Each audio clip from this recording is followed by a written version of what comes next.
fundada por Joaquim Luiz e vaga com o falecimento de Antônio Almeida, posse do escritor Ney Belo Filho, eleito em 25 de junho de 2009. Compõe a mesa desta solenidade o acadêmico Lino Raposo Moreira, presidente da Academia Maranhense de Letras, o excelentíssimo senhor João Castelo Ribeiro Gonçalves, prefeito de São Luís, o acadêmico José Chagas, primeiro secretário da Academia Maranhense de Letras. Ouviremos, neste momento, o presidente da Academia, o acadêmico Lino Raposo Moreira. Declaro aberta a sessão solene de posse de Ney Belo Filho, na cadeira de número 40 desta Casa. E nomeio comissão composta dos acadêmicos Joaquim Aikel, José Everton Neto e José Carlos Souza e Silva, para trazer à mesa o empossando.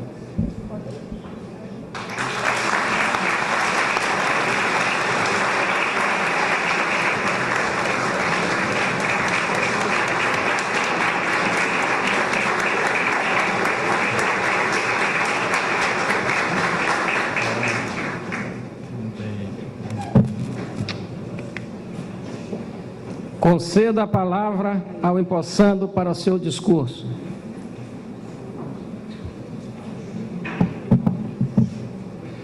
Excelentíssimo senhor presidente da Academia Maranhense de Letras, acadêmico Lino Raposo Moreira, excelentíssimo senhor governador, senhor prefeito do município de São Luís, João Castelo Ribeiro Gonçalves, meus caríssimos futuros confrades, e que eu me permito abraçá-los a todos na pessoa do acadêmico Joaquim Aikel, senhoras, senhores.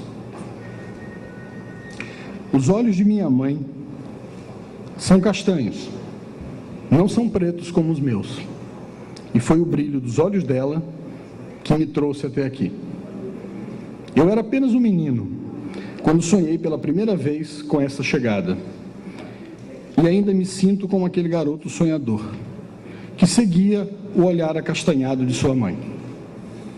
Recordando o caminho que eu segui, guiado pelos olhos dela, compreendo que não apenas o seu olhar é colorido, mas também tem cor, o seu infinito amor. As palavras de meu pai também têm cor. Não são incolores como as minhas. E foram o fervor da sua voz e o carinho do seu silêncio que me conduziram até este momento. Eu era somente um adolescente, quando pela primeira vez me recolhi ao silêncio do meu quarto para escrever uma história, inebriado pelo poder de criação e apaixonado pela capacidade de dar vida às ideias e aos personagens. Eu era um garoto quando migrei de leitor compulsivo a escritor impúbere. Era o olhar de minha mãe, eram as palavras de meu pai. Ainda me sinto um sonhador, obediente à colorida expressão paterna, atencioso ao brilho castanho dos olhos de sua mãe. Mirando os umbrais pelos quais passei, entendo que o branco daquele silêncio, o vermelho das palavras ditas e o castanho dos olhos que sabem sorrir, sempre foram mais vivos que todas as cores que vislumbrei em 1000 arco-íris de minha infância.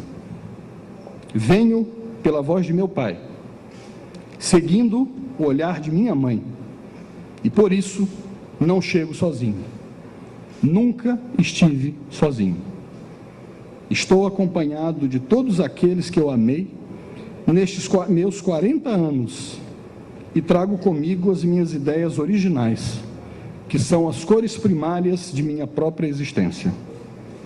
Carrego comigo os tons e os dons que recolhi na estrada, deixando que a vida montasse em mim um mosaico de ideias e de sentimentos, uma enorme paleta de cores, de um singular pintor que teima em universalizar-se.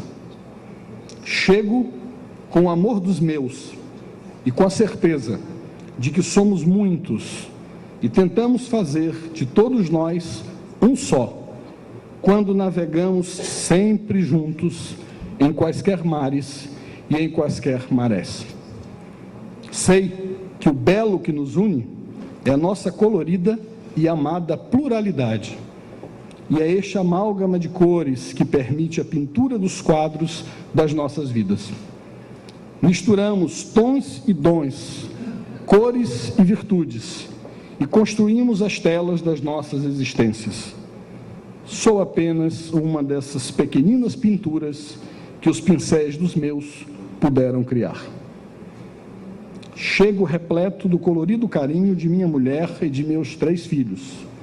Eles são a minha inspiração e os meus mais importantes leitores.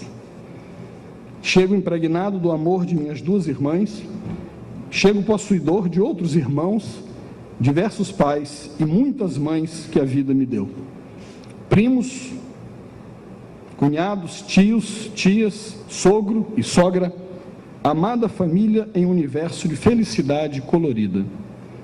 Com eles aprendi que o azul pode brotar do cinza, e o colorido das amizades e dos amores é que nos dá aconchego em dias de negra tempestade.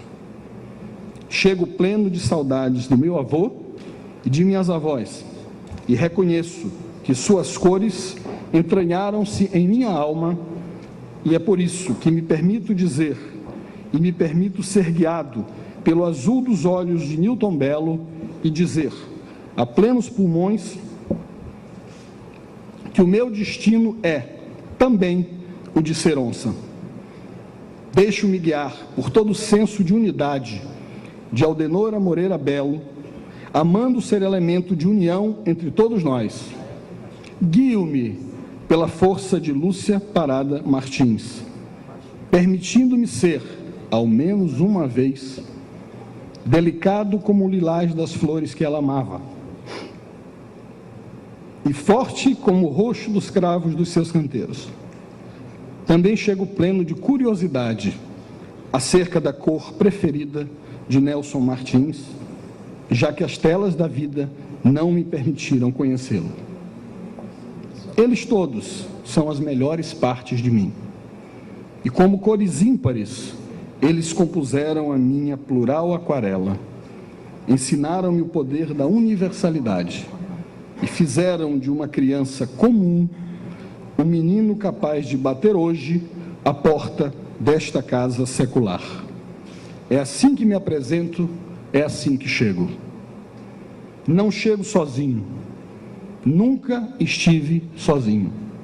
E chego porque o novo sempre vem. Ao me interrogar sobre o sentido desta frase, pergunto-me o que significa o meu encontro com a Academia Maranhense de Letras. Sei que é um encontro profetizado, desejado e agendado pela poetisa Dagmar Desterro, mas que significado ele possui? Nego meu histórico de críticas ao conservadorismo e ao institucionalismo quando faço o caminho reverso ao de Graça Aranha? Desfaço-me do encontro marcado comigo mesmo, para usar a expressão de Lago Burnet, dita neste mesmo lugar, em cerimônia igual a esta, quando orgulho-me de aqui estar? Ou apenas reconheço que todo jovem envelhece e nega os pensamentos juvenis? Não é assim.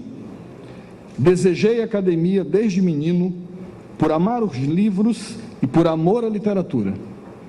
Permiti-me desejá-la por entender que a sua presença em minha vida em nada afetaria o meu modo de compreender a arte.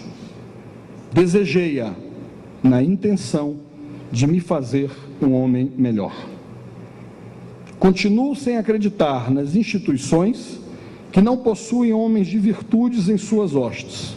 Sozinhas, elas nada valem, pois somente serão superiores aos indivíduos se os componentes a fizerem forte. Continuo sem entender o não reconhecimento do novo e sem aceitar o apego desmedido ao passado. Não se pode negar a flecha do tempo. Tampouco se pode desprezar a história. Não reinventamos a nossa cultura a cada nova geração. E não estamos condenados à mesma forma de expressão de nossos antepassados.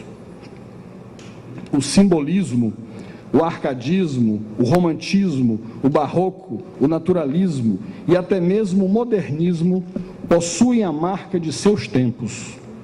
Não são para mim, que sou homem de meu próprio mundo e de minhas próprias circunstâncias, compreensões literárias que qualifiquem positivamente um texto por toda a eternidade. Mas nada justifica a rejeição de tudo o que foi criado à sua hora e conforme as suas condições específicas. As academias não podem viver de saudosismos, mas também não é possível protagonizarmos a cada nova geração um novo incêndio de Alexandria. Quem disse que as academias são feitas somente de arcadas, possuem apenas valor simbólico e agem exclusivamente como bastiões da conservação?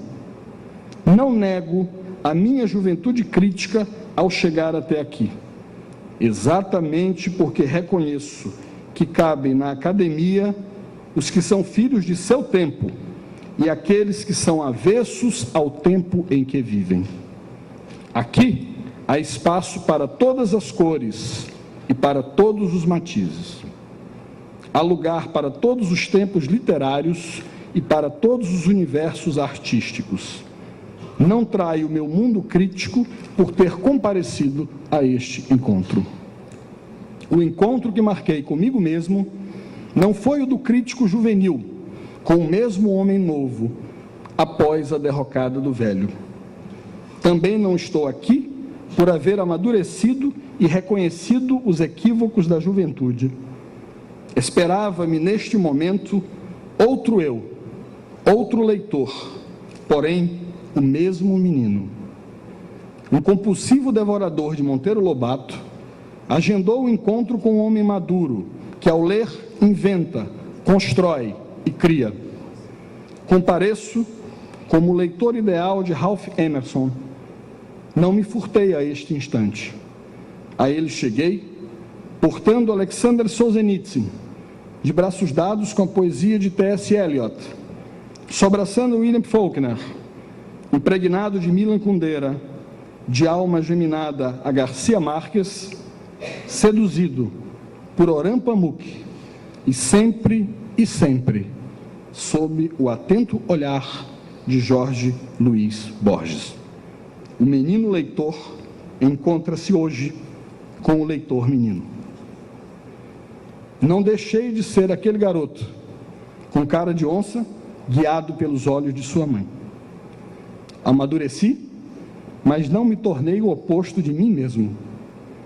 Orgulho-me de estar aqui, porque sei que a instituição é maior que a soma dos seus componentes, porque os homens a podem fazer grande. O todo é maior que a soma das partes, quando as partes justificam a imponência do todo.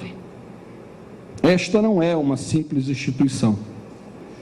É um espaço que se abre para o confronto do novo com o antigo. É o locus de uma luta incessante, onde não há vencedores e nem vencidos, pois o novo sempre vem e o antigo sempre permanece. Valho-me, e por que não, das palavras mundanas de Cartola, para reconhecer poeticamente a flecha do tempo. Rosas vão murchar, mas outras nascerão. Cigarras sempre cantam, seja ou não verão. O bonito é sempre eterno, e não há idade para o belo, nem para produzi-lo, nem para absorvê-lo. Aquele menino leitor encontrou-se com o patrono da cadeira 40 aos 15 anos, quando, apaixonado pela história do seu Maranhão, recolheu-se à rede, ouvindo a chuva cair no telhado da rua Rio Branco, sentindo o cheiro de terra molhada que vinha da Coelho Neto, e viajou a bordo da setembrada do imortal Dunche de Abranches. Era uma grande brochura, repleta de ilustrações e mandada fazer por Maurina Dunche de Abranches Pereira Carneiro, impressa em finais do ano de 1970, em comemoração ao centenário de nascimento do autor, ocorrido 3 anos antes. Hoje, relembro aquele cheiro, aquele som, aquela luz e aquele texto. Sinto-me presenteado pela história, pois os deuses da literatura marcaram este encontro entre um jovem escritor e um consagrado autor, para rememorar aquele outro de 25 anos atrás. Nascido no Maranhão, na cidade de São Luís, em 2 de setembro de 1867, filho de Antônio da Silva Moura e Raimunda Emília de Abranches Moura, João Dunche de Abranches Moura tornou-se exemplo de humanista, dedicado a todas as formas do saber. Ele é um intelectual completo, a expressão do homem de conhecimento, que se espraia por diversas áreas. Foi poeta, romancista, contista, ensaísta, jornalista, sociólogo, jurista, historiador, cientista, musicista, naturalista, farmacêutico e fisiologista. Professor por vocação, exerceu a cátedra não apenas no Brasil, mas também na Europa, tornando-se professor emérito da Universidade de Heidelberg, onde lecionou Direito Internacional. Dunche de Abranches era um liberal e um abolicionista convicto. Era um homem que vivia intensamente as querelas e quimeras do poder. Por isto, tornou-se parlamentar e exerceu, de 1904 a 1917, diversos mandatos de deputado ao Congresso do Estado e de deputado pelo Maranhão na Câmara Federal. Sua vida de escritor é instigante. Começou sua carreira literária publicando o livro de poemas intitulado Selva. e tal e qual um vívido maranhense, escreveu também sonetos que não serão esquecidos. Destaco A Pecadora e o Violino do Artista por seus acurados senso de equilíbrio e velocidade. Na prosa, Dunche será eternamente lembrado por Garcia de Abranches, o Censor, A Setembrada, o Cativeiro e a Esfinge do Grajaú. Sua obra humanista vai além da prosa e da poesia. São discursos, projetos de lei, trabalhos jurídicos, pesquisas científicas, sociológicas e históricas, além de biografias e análises críticas. Isto sem esquecer-se da música, tal e qual Aristóteles de seu tempo, vivendo entre a Upaon-Açu dos Tupinambás e a capital republicana de antanho, ocupou-se de tamanha gama de saberes, expressando incomensuráveis formas de arte que seria impossível repeti-lo em amplitude, forma e conteúdo.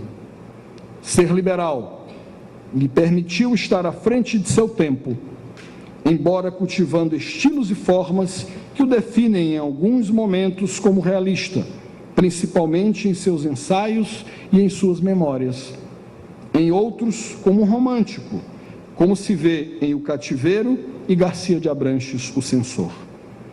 É possível identificar o seu flerte com o parnasianismo, mas, acima de tudo, pode-se observar o mais absoluto senso de pertinência com a sua terra.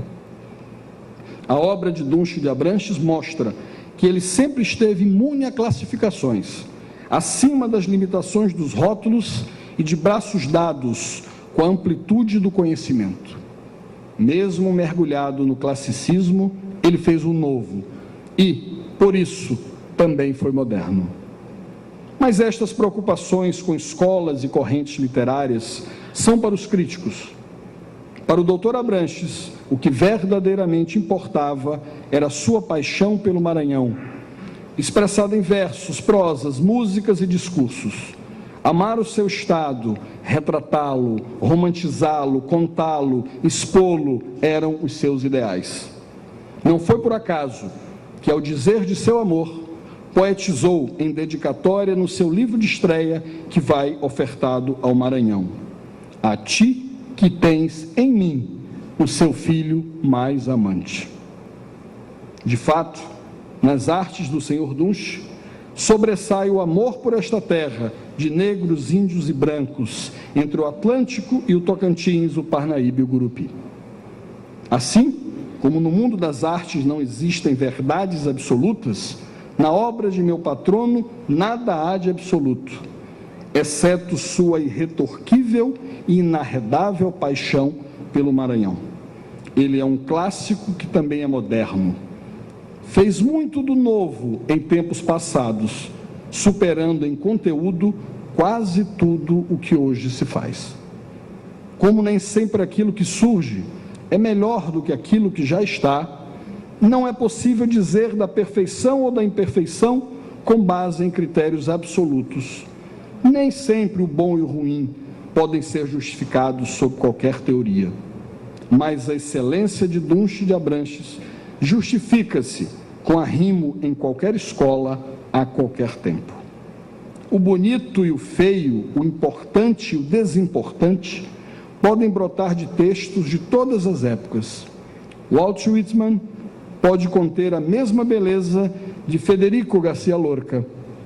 Ambos são grandes poetas, assim como o patrono da cadeira 40. E para esta grandeza, não importa o tempo, não importa a época, não importa o lugar. Dunche de Abranches é o exemplo perfeito da universalidade imortal. Pode ser multiplicado e recriado por diversas leituras, em diversos lugares e em quaisquer tempos. A sua escrita o universaliza, pois as múltiplas possibilidades de interpretação fazem-no conter mil verdades. E a propósito desta questão presente em Abranches, lembro a última frase da peça O Rinoceronte, de Ionesco, expressada a plenos pulmões por Béranger, o seu protagonista. Je ne capitule pas, estas palavras amplas puderam ser compreendidas por argelinos e colonos franceses como uma linda afirmação das suas próprias razões para a guerra. E os grupos que as aplaudiram de pé, efusivamente, ao final da peça, encenada durante a Guerra da Argélia, estavam lutando entre si. Esta é a expressão do poder da literatura. Ela não consegue aprisionar a verdade. A mesma sensação experimento ao ler em voz alta passagens do Cativeiro. Aquelas descrições que remontam ao desejo de liberdade comportam 1000 ideias e pensamentos. Esta faceta torna o seu autor universal e imortal. Dunche foi o homem de seu tempo, mas ao sê-lo, respeitou os espaços da verdadeira arte e, embora tenha sido político e parlamentar, não utilizou das suas virtudes literárias como vetor de engajamento de suas ideias. Ele pode ser lido como um homem que defendeu a arte pela arte e, por isso mesmo, elevou-se em estatura e alvejou-se em brilho. Assim como ele, eu não posso compreender a ideia de uma literatura engajada, comprometida com um só ponto de vista acerca do mundo e dos homens. A literatura pode albergar muitas verdades. Sustentá-la a partir de uma só ideia é limitá-la, aprisioná-la e negá-la. Ouso dizer que poucos compreenderam isto tão perfeitamente quanto Dunche de Abranches. Ao escrever com a alma uma louvação a seu antepassado, Garcia de Abranches, o censor, ele deixou-se dominar pela verdade que lhe parecia clara. Frederico Magno de Abranches era um ingrato, pois desprezara o pai, português convicto, da união entre Brasil e Portugal. Tempos depois, reconhecendo que as verdades podem ser muitas, escreve a Setembrada, a Revolução Liberal de 1831 em Maranhão, e dedica a Frederico Magno, admitindo a diversidade de verdades acerca de pessoas, ideias e fatos históricos. O legítimo escritor, aquele que escreve com a sinceridade de um verdadeiro artista, não pode ocultar as suas íntimas preferências, mesmo que não as exerça claramente. O homem igualitário assim o será como escritor, tanto quanto um liberal deixará suas marcas nos personagens e nas narrativas que constrói. Não se isola o escritor do homem, mas não existe arte de qualidade quando a criação é guiada pelos pressupostos da política. Pierre retrata o homem que foi Tolstói, romântico, porém duro e engajado em sua causa.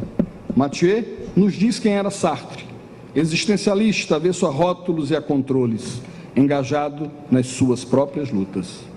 Ambos os personagens não teriam a força que têm se houvessem sido concebidos exclusivamente para a defesa do Império Russo ou para a crítica ao pré-guerra em França.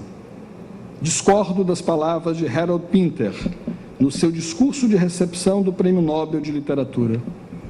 Penso que não é função do escritor quebrar os espelhos da ficção em busca da arte, comprometida com a verdade do mundo. A arte existe pela própria arte e não sobrevive como tal a serviço de ideologias ou disputas por poder político. O engajamento do artista é aceitável. O engajamento da arte é assustador. A politização da literatura submete-nos a um valor estético absoluto, impondo-nos uma escrita que almeja o lugar da melhor expressão, que procura afirmar-se como algo superior em forma e em conteúdo, e que, desafortunadamente, termina por andar de braços dados com o autoritarismo se imposta por poucos ou com o totalitarismo se imposta pela maioria. A literatura não engajada é a literatura tolerante, é a escrita plural, é o pensamento não maniqueísta, é a criação que não se submete ao calor das refregas eleitorais e sobrevive como arte para o mundo de homens, não como pasto para a mesa de deuses. Tolerância, esta é a palavra que combina com o não engajamento. O que seria do amarelo, a cor preferencial de Jorge Luiz Borges, se não fossem tantos iguais a Marcel Proust, que sempre desejaram o azul? O que seria do cinzento, que é sentido em Dublin no Ulisses de James Joyce, se não fosse o alegre verde que brota dos Jardins Fantásticos de Lewis Carroll, onde Alice corre atrás do coelho e caminha para encontrar-se com a Rainha de Copas? Os produtos humanos são contingentes e os valores não podem ser imutáveis e descompromissados com o tempo, porque eles também são contingentes e, por isso mesmo, jamais serão eternos. Quantos da minha geração não leram Franz Kafka para criticar a loucura do processo que ofende a razão? Quantos não leram O Alienista para compreender melhor a indiferença entre a loucura e a lucidez? E o que dizer dos que caminharam pelas ruínas circulares, de braços dados com o imaginário para entender que o mundo pode ser apenas um objeto sonhado? Ou leram Funes, o Memorioso, para descobrir que somos frutos da nossa ignorância e prisioneiros da nossa própria memória? A literatura sempre será utilizada para explicar o mundo e possivelmente para apoiar compreensões políticas, mas não poderá nascer engajada para não perder a sua condição de arte. A arte jamais poderá aprisionar a verdade. Mas o leitor menino não se transformou em um relativista pós-modernista. Não é razoável imaginar que a falta de verdade proveniente da arte permite que tudo possa ser chamado de arte e ter valor igual a um quadro de Monet para falar de pinturas e cores, ou a um texto de Homero para falar de palavras e poemas.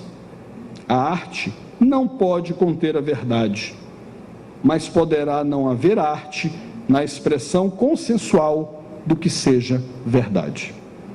Isto não é a antítese do que tenho dito, não é uma forma diferente de defender o valor estético absoluto, é apenas a constatação de minha geração de que o novo pode ser muito mais pobre que o antigo. O jovem pode ser infinitamente mais limitado que o ancião. Não cheguei aqui sozinho.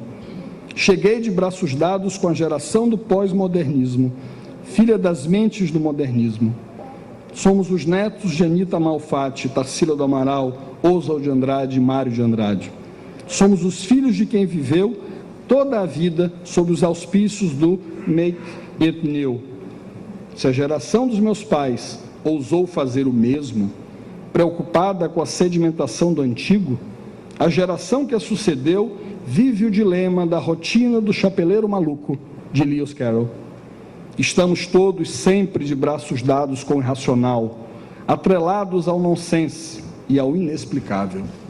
Sempre deixamos-nos guiar pelo economicismo, pelo objetivo do lucro financeiro, pela mercantilização da arte. A lógica da pós-modernidade é a de quem ofereceu mais do chá a quem ainda nada bebeu. Vê a ausência de lugares à mesa quando as cadeiras se mostram vazias. E valoriza o banal e o superficial, porque a velocidade dos tempos que correm exige fluidez para mais rápido acumular. É a lógica do pictórico personagem de Alice no País das Maravilhas, que agora domina o nosso modo de viver. Romper regras, chocar, fazer o novo, opor-se à métrica e à rima, às regras da narrativa e ao consenso do estético, foi uma reação que se explicou temporalmente, mas que o novo, que vem comigo, que vem conosco, que trazemos juntos, questiona, critica e discute. Mesmo negando o valor estético absoluto, mesmo negando o engajamento do artista, compreendo que nem tudo é arte. Repito que a literatura jamais aprisiona a verdade, mas não se faz literatura se não houver a compreensão mínima daquilo que pode ser literatura. Meus pobres versos não fazem de mim Arthur Rimbaud. Meus personagens simples não me permitem ser Thomas Mann. Minha prosa de pequeno contista não faz de mim Truman Capote. E as minhas crônicas pequeninas não me tornaram Guy de Maupassant. A literatura existe independentemente do valor da verdade, mas a crença na universalidade do valor, sem absolutismos, é a única possibilidade de esperança no futuro. Quando afirma isto, o filósofo finlandês Joseph Haas não quer retornar aos manuais estéticos que ditam o sentido da arte e limitam-na a conceitos acadêmicos. Quer apenas dizer que na dispersão valorativa, moral e comportamental da pós-modernidade, a perda de referenciais permite que tudo seja arte, fazendo com que a arte repentinamente seja o nada. O valor somente sobrevive quando há uma razão endógena para que o objeto seja valorizado. E o apego a coisas da arte somente é razoável se pudermos justificar para nós mesmos a existência do valor. Apego às coisas sem valor é obsessão. Mas o apego que dá dimensão ao que tem valor em si mesmo é o que gera singularidade, é o que transforma o livro em algo especialíssimo para quem lê. O meu apego a Fernando Pessoa cria para mim um valor porque o poeta da tabacaria tem valor em si mesmo. Não fui eu, ávido leitor, quem transformou Nauro Machado em excepcional poeta. Ele é que se fez um grande artista.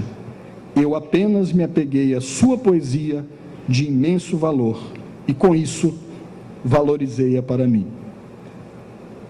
A relatividade absoluta da arte, que parecia ser a bandeira da liberdade 100 anos atrás e que até hoje sobrevive como um dogma construído pelo modernismo e exagerado a milésima potência pelo pós-modernismo, revelou-se uma imensa tirana.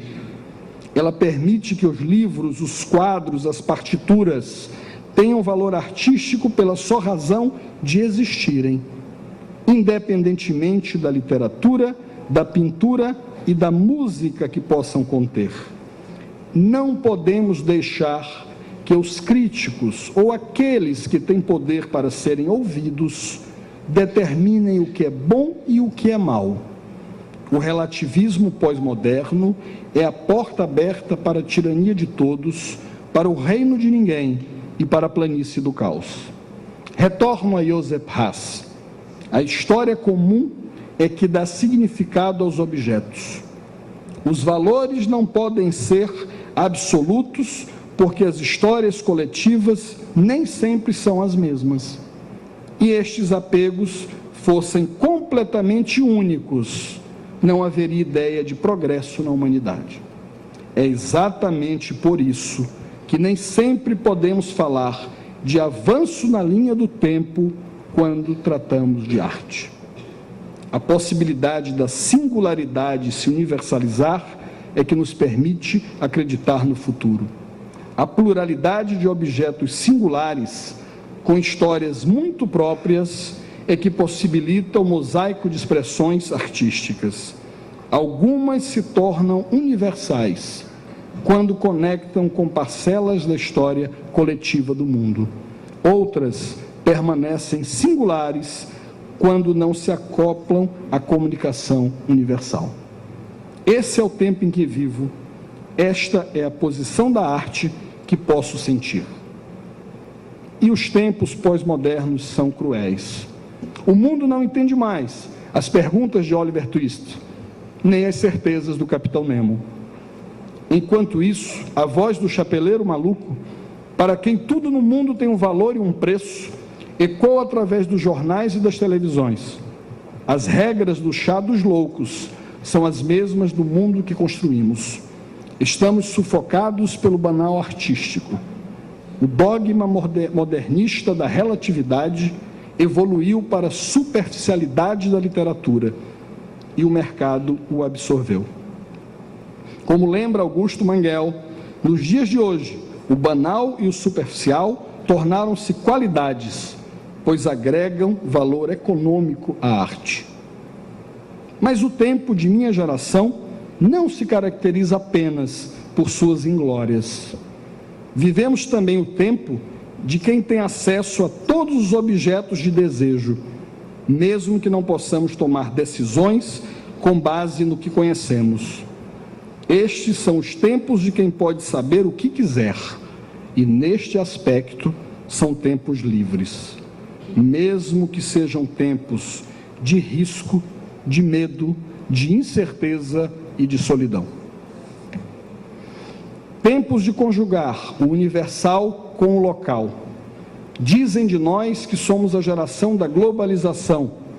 Digo eu, roubando a palavra ao sociólogo polonês Zygmunt Bauman, que somos a geração da glocalização, globais e locais a um só tempo. Somos homens e mulheres aos quais foi dada a oportunidade de universalizar Américo Azevedo Neto e de levar Molière ao jovem artista do Cazumbá. É tempo de fundir o circunstancial com o universal. E que paradigma exemplifica melhor a universalização do homem do que o inigualável Dunche de Abranches? Nas cartas, nos romances, nos livros, nas músicas e nos ensaios, é possível sentir as cores de Dunche. São deles o marrom das terras de Grajaú, os verdes das matas da Setembrada e o negro do cativeiro que brota das senzalas e se funde com o branco abolicionista da paz. São do doutor Abranches o azul do mar e o azul do céu, completamente universais. Nele também reconheço o castanho dos olhos de minha mãe, o firme vermelho da voz e o doce branco do silêncio, ambos de meu pai. A cadeira número 40, a mais nova dentre todas, e na qual tomo posse aos 40 anos, simples Benjamin entre imortais, traz consigo o poder da universalidade e a força da localidade. Por ela passaram dois homens que uniram o saber e as manifestações viscerais do Maranhão ao seu conhecimento das coisas do mundo. Ambos vieram do interior, da Barra do Corda e do Sertão. Ambos têm suas origens na lavra da terra e no seio deste meu Maranhão, amado por Dunche de Abranches. Nos tempos em que não se falava de globalização, ambos fizeram do seu engenho e da sua arte cofos e baladeiras para levarem as cores e a história do nosso lugar a outras plagas e a outras praias. Descobri Joaquim Vieira da Luz como geógrafo e historiador. Depois o percebi como biógrafo e arquivista, catalogando e guardando para a eternidade a produção dos grandes artistas. Tudo isto sem qualquer habilitação formal. Passei a admirá-lo como intelectual a serviço de seu tempo e com todo o senso de recolha e guarda que lhe era peculiar. Jamais poderia o novel usurpador desta cadeira ocupar-se com tanta maestria da vida de nosso patrono como fez meu brilhante antecessor.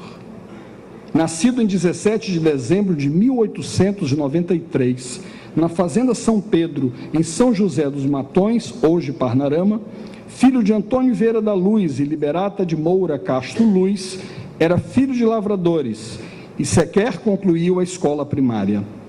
Alfabetizado por esforço familiar, dedicou-se à leitura desde sempre, inventando de colecionar livros e escritos e acumulando em sua biblioteca todo o conhecimento que lhe era possível. Ao ganhar o mundo para ganhar a vida, permitiu a vitória de todos os maranhenses e principalmente desta academia, que o recebeu em 2 de setembro de 1949. A ele sucedeu o mestre das artes plásticas. Quis a natureza que este meu encontro marcado sem dia nem hora me permitisse a celebração do poder da terra, da potência que vem das entranhas, do local que tende ao universal. Ocupava esta cadeira, antes de meu ingresso, um verdadeiro artista. Recorro a tantas metáforas coloridas nestas muitas palavras, para assim honrar, nesse rito de chegada, o eterno mestre das cores, Antônio Almeida. Recorro a tantas palavras acerca da interpretação das coisas do mundo, para homenagear o mestre das formas, Antônio Almeida. As suas esculturas não aprisionam a verdade, libertam-na. Os materiais mundanos adquirem vida, sentimentos e perfeições. Eles são o fruto da terra que visita a mesa dos deuses. São formas que adquirem vida e podem latir, voar e correr o mundo. Ou empunhar a lança de Miguel de Cervantes Saavedra, ao lado de Sancho Panza, cumprindo a função lírica do eterno Dom Quixote. Ao vê-lo, no Teatro Arthur Azevedo, esqueço-me que é de lata, persigo moinhos, enfrento gigantes e sonho com a poética liberdade. As esculturas de Antônio Almeida são pinturas da vida, canções do imaginário, poemas feito matéria. As suas cores, eu as conheci quando criança. Seus quadros são a expressão da força que vem de dentro, que brota da terra, que surge do homem. Um artista plástico que ensinou a todos nós que a Academia Maranhense de Letras é a casa dos que se esforçam, como eu, para serem artistas, e daqueles que, sem esforço algum, trazem consigo, do berço, da barra do corda, da sua infância, a arte pulsando nas veias. Meu antecessor nasceu artista, cresceu escultor, amadureceu pintor, viveu poeta e faleceu imortal. É dele o fervor inconfundível de muitas telas, e também é dele a força dos braços que se mostram nas criações. Seus quadros são poemas, são contos e são romances. Foi seu profundo senso de estética, qualidade natural e imanente ao verdadeiro gênio, que permitiu ser ele um dos pioneiros artistas plásticos a ocupar cadeira nesta casa secular. Rememorando as telas que vi na meninice, observo a sua pintura com o olhar maduro de hoje. Vejo a leitura local de temas universais e percebo a universalidade de momentos plenamente locais. Suas pinturas fundem espaços, eternizam tempos e trazem o indelével traço do verdadeiro artista. A escuridão apossou-se de sua vida, assim como tomou de assalto a Jorge Luiz Borges. Como ao portenho, a falta de visão não ceifou a vida criativa a Antônio Almeida. A perda de visão permitiu o culto ao som, o fervor da palavra dita e a paixão do amor rimado. Seus poemas são pinturas, são quadros, são telas e são esculturas. São a pura constatação de que toda forma de arte justifica uma vida, assim como todo amor que se expressa através da arte é, à sua maneira, eterno.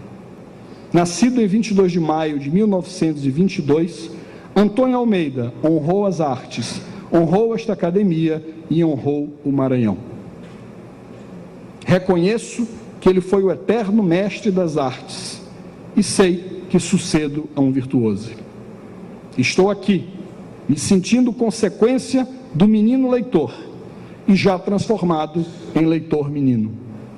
Sinto-me repleto de cores, de letras, de palavras, tateando para me tornar herdeiro da cultura de Joaquim Vieira da Luz, para fazer jus ao virtuosismo de Antônio Almeida e para honrar a completude de Dunche de Abranches.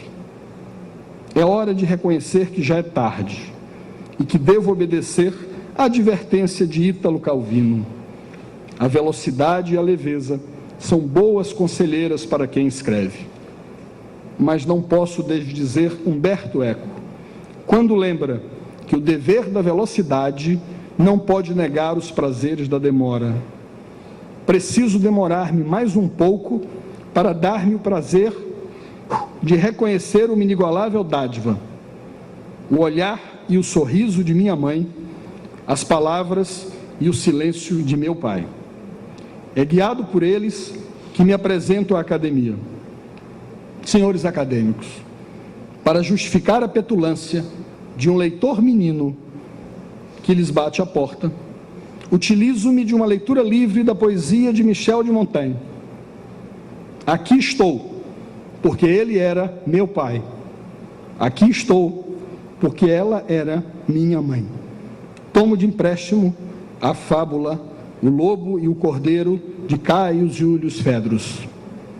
O cordeiro recebia todas as águas que vinham do lobo, pois o lobo estava montante e o cordeiro a jusante.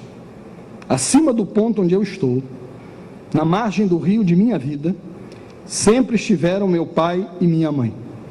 Deles herdei as cores, com eles bebi das águas, com eles aprendi a ver o mundo, por eles estou aqui. Meu pai e minha mãe são o montante de minha vida, eu que sou mero fruto dos seus amores. Estou e sempre estarei a seu jusante, ousando encontrar-me a montante de meus próprios filhos. Dedico aos dois a minha vida, a minha arte e as minhas palavras. Confedro, superior stambat pater et mater, longeque inferior filhos. Obrigado. Muito obrigado. Também a presença da senhora Eneida Canedo, presidente do Instituto Histórico e Geográfico do Maranhão, professora Maria Isabel Rodrigues, diretora-geral do Colégio Dom Bosco do Maranhão, professora Célis Murá, diretora acadêmica da Universidade UNDB, bem como a presença de todos os senhores e senhoras, também a presença do deputado federal Roberto Rocha. E, em nome das pessoas citadas, agradecemos a todos os senhores e senhoras que prestigiam esta solenidade. Declaro Ney Belo Filho empossado na cadeira 40 da Academia Maranhense de Letras.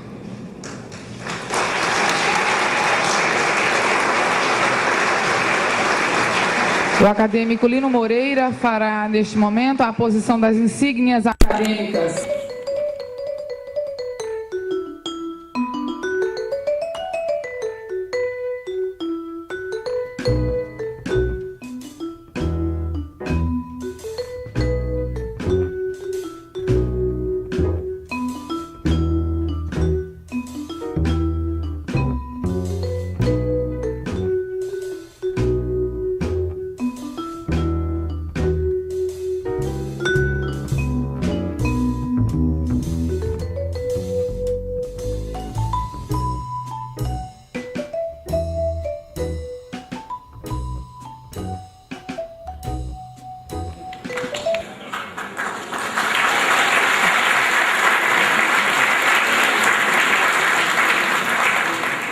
Excelentíssimo senhor presidente da Academia e desta sessão, excelentíssimo senhor prefeito de São Luís, João Castelo, em nome de quem faço representar todas as autoridades presentes, senhoras, senhores, confrades. Aquele que até há pouco tempo, nesta academia, ocupou a cadeira número 40, Antônio Almeida, o nosso Almeida, aquele que trazia a cor nas mãos, suavizava pedras, abrandecia madeiras e enternecia metais, em determinado momento, para esta nossa realidade, completou sua tarefa e, deixando o humano convívio, voltou a ser o anjo anterior. E na consequente noite, mais uma vez acontecida, alguém lá fora chamou querendo entrar. A academia ouviu e assentiu. Foi-me dito então que nesta solenidade, desta forma, obediente à praxe e à simbologia acadêmicas, eu mostrasse caminhos, abrisse portas e indicasse lugar. Cuido assim atender às determinações recebidas e neste mistério, sem bem me aperceber, quase inconscientemente, vou reabastecendo de luz o sol que ilumina a nossa casa. Não é esta a primeira vez que subo nesta tribuna para, numa ação que envolve prazer e honra, receber um confrade novo em nosso sodalício. Sinto-me então, no exercício deste privilégio, como se fosse um velho sabiá que voltasse a cantar em palmeira conhecida. Sei da indiscutível grandiosidade da qual um ato de posse se reveste, pois no acontecer do ingresso de um novo acadêmico, além do testemunho da continuidade, silenciosa, mas indiscutivelmente, o solene voto da eternidade se confirma aqui. Esta não é uma noite comum, é uma dessas raríssimas noites de alvorada constante, não pelo acontecimento de repetido sol, mas porque ela acontece integral e ininterruptamente, iluminada por sua própria luz, já que a sua escuridão ideada, mas não confirmada, é apenas a moldura de uma luminosidade real que haverá de durar para sempre. Na posse de um confrade, não se comemora o sol, mas a luz. Não se soleniza inícios, celebra-se continuidade. Somos um rio e não estamos a festejar nascimento, mas permanência. A nascente já ficou há tempos para trás. Somos a correnteza viva, a correnteza que não se interrompe, a correnteza que se reforça, se refaz e permanece num movimento constante e contínuo em direção a uma foz que não existe. E não existe porque a academia é um rio que não busca oceanos, já que ela é o seu próprio estuário, no orgulhoso reconhecer de quem se basta e no exercício autofágico de quem se é suficiente. Por ocasião do acontecimento de uma nova posse, sempre pode acontecer a dúvida, embora breve, sobre de quem é a festa. Se de quem recebe, pela honra e aprazimento da distinção, se do empossado, que é causa e efeito da alegria nossa e dele, se da academia que confirma sua perpetuidade, ou se da própria perpetuidade que se vê acontecendo na academia. Do redemoinho dessas dúvidas, porém, uma certeza ressalta e se confirma. Em noites como esta, o que acontece é a orgulhosa e incontestável festa da imortalidade. Por isto, neste momento, formal e emocionadamente, eu vos incito, juntemo-nos todos para homenagear o sempre que novamente se reverencia aqui. Rejubilemo-nos, estamos outra vez diante da eternidade. Alegremo-nos, somos testemunhas da luz que não morre, da luz que pulsa, e no acontecimento desse pulsar se confirma como vida. É nesse sucessivo acontecer de contração e dilatação, nessa aparente intermitência, nesse repetido ir e vir, que a continuidade celebra a constância. A sístole e a diástole, embora contrárias, não se prejudicam, completam-se. Não representa interrupção, mas inalterabilidade. O pulsar é vida, e nesta noite a vida é festa. Esta festa, porém, acontece para comemorar não o hoje, mas fundamentalmente o amanhã. É a festa em que a morte, embora acontecida e acontecendo, é reconhecida e proclamada como a única que se frustra, pois no seu acontecer ela proporciona vida para quem chega, atesta vitalidade para quem está e confirma imortalidade para quem saiu. Esta é a festa da vida, a festa de quem venceu, tanto de quem venceu completando seu tempo e se tornando luz, como daquele que ainda no exercício de existir, chegando agora, acende a fogueira que arderá enquanto vivo e quando morto, transformá-la em nova estrela, também saberá. Este é o momento em que professamos no mesmo instante e com a mesma intensidade, embora aparentemente conflitantes, a razão e a fé. Razão pelo reconhecimento do passado que sabemos rico, fé na certeza do prosseguimento de nosso acontecer. Em uma academia de letras, ao contrário do que possa ser suposto, o que mais se festeja e comemora é o futuro. Por sermos hoje a certeza do depois, somos sempre a festa do amanhã. Amanhã, este o motivo, essa a obstinação, essa a meta, pois para a glória, só hoje não lhe basta, já que ela se alimenta principalmente de amanhãs.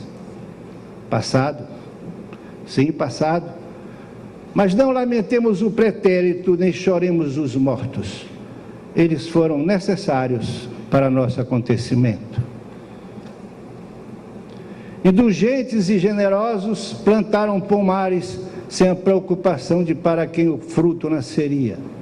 Alimentamos-nos com o que produziram. Somos o passo seguinte de uma caminhada iniciada quando nem andar sabíamos. Somos o verso sequente da canção que outros começaram a cantar quando ainda éramos silenciosos. Somos consequência. Nós e aquele que recebemos agora não estaríamos aqui se outros antes de nós também houvessem estado e principalmente saído. A saída, no irônico paradoxo, é indispensável para que mantenhamos a possibilidade de eternidade. É saindo que confirmamos nossa presença, é a morte que nos confirma como imortais. O passado, portanto, não é um amontoado de cinzas a gerar estéreis e melancólicas saudades, mas deve ser sempre o saudável combustível que manterá acesa a fornalha em que o futuro arderá. Péricles, em um panegírico aos soldados mortos de Atenas, proclamou ser justo e compreensível recordá-los apenas se para bendizê-los. Ele se negou a admitir a saudade inconsequente e o pranto inútil para exigir principalmente o produtivo reconhecimento dos feitos. Reivindicou a recordação construtiva por parte dos que ainda estavam para o consequente aprendizado com aqueles que não estavam mais. Repudiou, portanto, o infrutuoso pranto e a infecunda saudade. E eu vos confirmo, não, nunca lágrima estéril. Passado, vida vivida, sim. Vida, porém, não para lamentar, mas para enriquecer, para que, sofrendo, aprendamos a gargalhar. O colo de minha mãe não é para ser lembrado como um berço onde eu criança dormi, mas para ser lembrado como o risonho energizado casulo, onde aprendi a voar como as borboletas. Nesta tribuna, eu outra vez me sinto jovem. Se a juventude é o agradável sonho que a vida nos conta, a vida é o sonho que a juventude acredita. Hoje, por si só, inexiste, se não acontece como ensaio ou proposta. O que importa é o que ele representa como início, como começo, como desabrocho. Hoje é apenas o ímã que, lúcido e apaixonadamente, deve ser rompido para o engravidar da alvorada do dia seguinte. Este momento, senhoras e senhores, repito, é a certeza do sempre. Amanhã, principalmente se amanhã não houver para nós acadêmicos, será a nossa confirmação. Olhai os lírios do campo, eles não tecem nem fiam, mas nem Salomão em sua glória se vestiu como eles. Isto, que aparentemente pode parecer irresponsabilidade de Deus, é apenas a confirmação de que o amanhã sempre será possível, independentemente de para quem o lírio se mostre e de para quem o campo se revista de verde. Deus, amanhã, sem dúvidas, estará lá, e nós também. Eu, portanto, hoje e agora, recebo o novo acadêmico para um banquete que estão sendo servidos, não o alimento entregue hoje pela razão, mas aquele que é a fé amanhã nos garante que haverá. Recebo aquele que hoje se inicia não como literato, mas como acadêmico. Literato nasceu. O ouro já é ouro, mesmo enquanto ainda pedra confundida no barro. Só e sacrifício, contudo, são necessários para o acontecimento da resplandecente explosão que lhe agregará valor, beleza, luz e reconhecimento. Guilherme de Almeida, num de seus racais, disse: lava, escorre, agita a areia e, enfim, na bateia, fica uma pepita.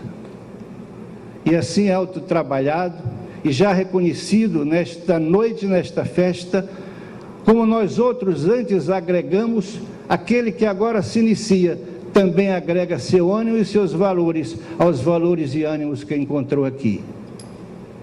Não digo, porém, que a academia por isso se renove, pois uma academia não envelhece. Quem? Quem, olhando o brilhar de alguns diamantes, identifica o mais novo? Saberá vê-los, talvez, apenas dos quilates prováveis e do esmero e excelência na lapidação de cada um. Não saúdo, portanto, a idade do diamante, mas seu fulgor. E, principalmente, a coroa que passa a tê-lo como um de seus ornatos. A academia está em festa. O século, outra vez menino, canta e ri pelos quintais do tempo. E eu, emocionado, acredito reescutar conhecidas vozes e reviver antigos momentos. O improvável acontece. Minha nostalgia se comove. Minha lembrança se excita, meu delírio acontece. E surpreendo familiares sombras e volto a presenciar episódios já antes presenciados. E lá vão, memória e fantasia irresponsavelmente misturadas, fazendo-me novamente escutar velhos sonetos nas intimidades dos botequins. E volto a testemunhar literárias discussões nas madrugadas das praças, a flagrar artigos lidos em páginas datilografadas, a saber de livros inéditos sendo anunciados. A que eu, quase inconsciente, bêbado de nostalgia, tropeço na lembrança e caio no passado. O incontrolável recordar e o fantasioso acreditar, excitados por este festivo momento, refazem-me diante dos olhos fechados e da saudade escancarada, antigas madrugadas em calçadas de jornais, histórias de amantes em mesas de bar, discussões políticas ao pé dos postes, confidências nas esquinas. Revejo instantes acreditados extintos e volto a ouvir pessoas supostamente desaparecidas. É o milagre proporcionado pela festiva posse. É o mistério refeito, é a mística confirmada, e este aparente acontecer de fatos sobrenaturais não diz que a nossa academia eufórica e deslumbrada renasce, mas apenas que ela, lúcida e solidamente, se mantém. Interessante este meu momento. Recebo um poeta escondido no jurista, substituindo um pintor disfarçado de poeta. O que foi aquele que saiu? O que é Almeida? O que é um pintor? O que são as mãos de um artista? Que diferença tem seus dedos? Que adestramento sobrenatural é esse que transcende a habilidade e atinge o milagre? Porque ele vê formas, calmas e sustos, onde nós outros só vemos pedra. Morris West conheceu os fantoches de Deus. Máximo Gorki descobriu os cúmplices. Castro Alves denunciou os abandonados, e eu, para surpresa minha, flagro um de seus operários, já que Almeida foi meramente um angélico tarefeiro de Deus. Das mãos do pintor emana uma claridade invisível aos nossos olhos opacos e nascem cores impossíveis de nossos dedos cinzentos. São mãos de vida própria, de inteligência própria, de próprio perceber, de independente existir. Sofrem, sentem, vibram sozinhas. O artista plástico é o poeta das mãos. É o que utiliza formas para escrever poesia. É o que escreve em pedra e o que pensa em cor. Almeida era assim. Almeida é assim. Agrada-me a nossa academia, como a partir de agora, deste momento, fisicamente plena. Agrada-me e agrada-me muito quem chega e eu devo saudar. Mas saudar a quem? Bertolt Brecht, através de um de seus personagens, disse que, aspas, de todas as coisas seguras, a mais segura é a dúvida, fecha. E assim, envolto por sua indefinida nuvem que eu me encontro agora, pois devo saudar o intelectual de múltiplas facetas, custando-me somente decidir por qual aspecto. Concluo, porém, ser dever meu saudar a todos, mesmo se vários e diversos. Começo então saudando o cronista por já publicamente exposto. O cronista de 80 semanas. O cronista que, como um pássaro, voa compulsivo em círculos quase sistemáticos ao derredor de tudo quanto é seu. Família, amigos, bairros, São Luís. Pássaro que, penhorado, cultua ancestrais. Carinhoso, vigia descendentes e, atento, acaricia amigos. Esse lúcido voo, porém, bruscamente é interrompido, ele se atira de volta ao solo e se põe a mariscar outras verdades suas pelo chão. E assume cachaças, e admite farras, insere-se nos folguedos inteiramente livre e liberto das urbanas amarras, satisfazendo o que num verso ele próprio, quando poeta, pede, aspas, quisera permitir-me uma vez mais ser animal. Ah, senhores, esse poeta, embora ainda tímido em mostrar-se, insinua-se e confunde-se com um cronista, misturados que estão diante do mundo, dos homens e de si próprios. Mas se o poeta ainda se esconde, o cronista já se expõe, e quase patético se mantém preso ao menino que passeou de bonde pelas tardes, empinou jamanta nas praças e jogou futebol nas calçadas. Cronista que insiste e teme em manter aquela São Luís já quase desaparecida. E se ele não a reencontra mais viva, se não a reconhece mais no asfalto que sufocou paralelepípedos, se a perdeu na brutalidade do bonde interrompido, busca ainda, pelo menos, mantê-la viva na imensa saudade não confessada, porém mal disfarçada. Estou recebendo também o jurista de muitas teses e publicações, de honras tantas e honrarias mais, o jurista do mestrado, do doutorado, do pós-doutorado, jurista, palestrante e conferencista internacional, que em vários países da América e da Europa, mesmo no campo áspero e frio das leis, quase displicentemente mostra como cantam os que cantam onde canta o sabiá. Receba ainda o professor de Aquém e de Além-Mares, o professor que, entusiasmado pelo estudar, se recusa a deixar de ser aprendiz e ávido de conhecimento, confessa nestes versos, aspas, mas o que é ser completo, se não buscar compreender no todo um pequeno ponto? Para este professor, o conhecimento é a religião da qual ele se reconhece devoto. Tanto que, ao entrar pela primeira vez em Coimbra, piedoso e contrito, respeitosamente se apressou em dizer: vou pisar devagarinho o chão de Coimbra. Revelava assim, nesse momento, ter a consciência de que pisava os séculos e que, fruindo um privilégio de poucos, adquiria a possibilidade de viver com a história e conviver com a erudição num desses santos lugares onde elas são mais abundantes e pródigas. E recebo o ensaísta. O ensaísta também ainda inédito, mas nem por isso menos brilhante. Um ensaísta que discute Deus e as religiões, que discute a lei e o direito em um ensaio onde ousa perguntar, aspas, será que o direito não pode mais ser pensado como sinônimo de justiça? Fecha aspas. Receba esse ensaísta que discute a vida e o homem individual ou social, único ou agrupado, que na juventude ao descobrir Bowman, descobriu também seu caminho, reforçando suas convicções.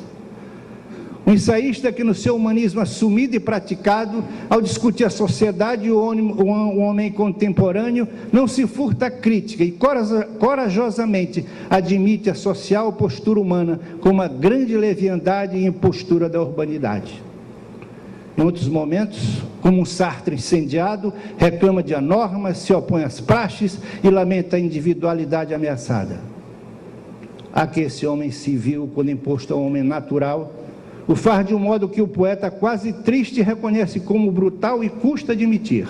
Ouçam, aspas, não nasci para ser hipócrita, mas esta é a parcela que me cabe se acolho a lógica que me cerca.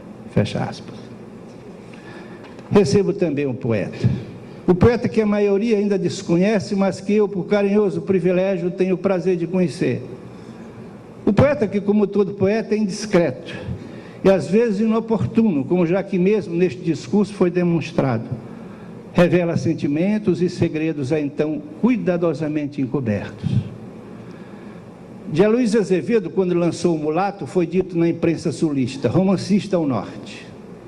E eu agora, um descobridor de novas terras e florestas novas, euforicamente anuncio, senhoras e senhores, poeta à vista. Romain Rolland, saudando a estreia de Max Gorky, disse que o russo, como Dante, voltava do inferno, mas não voltava sozinho, trazia consigo seus companheiros de tormento. Eu, ratificando, mas retificando Rolland, digo que o nosso poeta também, como Dante, volta, mas do paraíso, e consigo traz todos os seus anjos, pais, mulher e filhos. No poema Pêndulo ele diz, os meus filhos tomaram a rua como eu tomei a rua do meu pai. É uma apaixonada e evidente declaração de amor doado agora e recebido antes. Acolhe e saúde esse poeta ainda escondido, brilho ainda não publicamente revelado, ainda retido e encoberto, mas de vigoroso e definido como um exato sol no aguardo de sua inevitável alvorada. Poeta. E tão poeta que não hesita em afirmar, aspas, a loucura que para alguns é má, é um dos poucos segredos para quem sabe amar. Mas se ele, em alguns momentos, é esse apologista da loucura, suavemente melancólico, em outras, lamenta a imensa verdade. Eu comecei de me despedir quando nasci, da parteira, do berço, do hospital, de minha mãe. Mais à frente, continuando, ele diz, a vida é despedida. Já morri nas ruas, nas camas, nos romances. Morri na Europa, morri nas praias, morri em frases e em sorrisos. Morro todos os dias quando acordo e morro todas as noites quando durmo. Esse é o poeta. Devo então saudar a quem? O que se fez ou o que nasceu feito? Devo saudar o som ou a área? No caso presente, não me parece haver muita discrepância entre um e outro. Nietzsche, sobre si mesmo, alertou, eu sou uma coisa, outra é minha obra. Neste que recebo, no entanto, obra e vida se misturam em uma confissão inquestionável da impossibilidade de negar princípios, origem e berço.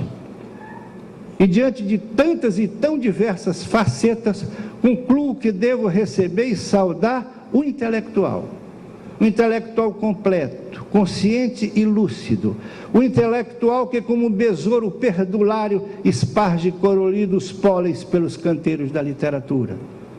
O intelectual. Foi preciso que Drefe, na França do século XIX, fosse injustiçado para que durante a batalha de seu processo, o termo intelectual fosse institucionalizado e fizesse justiça e definisse com propriedade quem deveria ser definido. E assim, recebo o intelectual que engloba a todos: o cronista, o poeta, o professor, o jurista, o palestrante, o ensaísta. Indiscriminada e merecidamente saúdo a todos.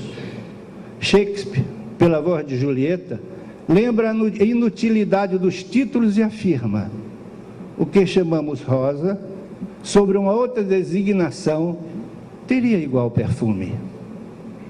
Por isso não saúde nem recebo os títulos. Não saúda a rosa nem o jardim onde prolifera, mas os perfumes que produz, seus vários e diversos perfumes. A Academia e Ney Belo hoje ficam mais ricos. E esse escambo brilhante, onde não há beneficiados nem favorecidos, proporciona um abraço entre o homem e a instituição, em razão do qual ambos saem mais luminosos. Neste ato, a Academia Maranhense confirma sua perpetuidade e o Dr. Ney Belo assume sua imortalidade. E é por isso que me cabe dizer, e não sei se o digo com mais honra ou mais prazer: assume, confrade, a imortalidade já te aguardava. E se agora ela festivamente te recebe, amanhã zelosamente te guardará para sempre. Muito obrigado.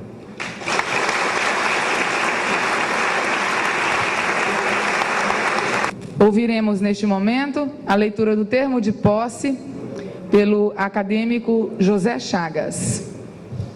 Termo de posse do acadêmico Ney de Barros Belo Filho, aos 9 dias do mês de outubro do ano de 2009, às 20 horas, no Salão Nobre da Academia Maranhense de Letras, perante o presidente da entidade, acadêmico Lino Raposo Moreira, acadêmicos, autoridades e demais convidados, o intelectual Ney de Barros Belo Filho, eleito em 25 de junho de 2009 para o quadro de membros efetivos da instituição, tomou posse em sessão solene na cadeira de número 40, patroneada por Dunche de Abranche, fundada por Joaquim Luiz e vaga com o falecimento de Antônio Almeida. Na forma regimental, o novo acadêmico proferiu seu discurso de posse, havendo recebido do presidente em seguida o colar com a insígnia da academia e o diploma de acadêmico. Após o que, ainda na forma regimental, foi saudado pelo acadêmico Américo Azevedo Neto, que lhe exaltou as qualidades de cronista e autor de livros na área jurídica. Para constar, lavrou-se o presente termo de posse, que vai assinado pelo presidente da Academia, Lino Raposo Moreira, pelo recém-empossado Ney Barros Belo Filho e pelo primeiro secretário, José Chagas, em São Luís, 9 de outubro de 2009. O termo de posse será assinado neste momento